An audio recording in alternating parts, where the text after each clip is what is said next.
লক্ষ্মীপুর সদর উপজেলার আবুল কালাম জহির নামে এক বিএনপি নেতাকে কুপিয়ে ও গুলি করে হত্যা করেছে দুর্বৃত্তরা।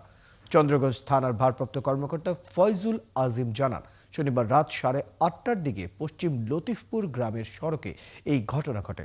স্থানীয়রা জানান, চন্দ্রগঞ্জ ইউনিয়নের 8 নম্বর ওয়ার্ড বিএনপির সাধারণ সম্পাদক আবুল কালাম জহিরের বাড়ি ফিরছিলেন। এই সময় তার উপর হামলা করে কুপিয়ে গুলি করে পালিয়ে যায় দুর্বৃত্তরা। এতে ঘটনাস্থলেই তার মৃত্যু হয়। নিহত জহির মাদক ও মাটির ব্যবসার সঙ্গে জড়িত থাকলেও সম্প্রতি তিনি স্বাভাবিক জীবনে ফিরে আসার চেষ্টা করছিলেন। কিন্তু আধিপত্য বিস্তার বা অর্থ লেনদেন সংক্রান্ত বিরোধের জেরে এই হত্যার ঘটনা ঘটতে পারে বলে ধারণা করছে পুলিশ। এদিকে চন্দ্রগঞ্জ থানা বিএনপির সভাপতি বেলাল হোসেন এই ঘটনায় জড়িতদের শনাক্ত ও গ্রেফতারের দাবি জানান।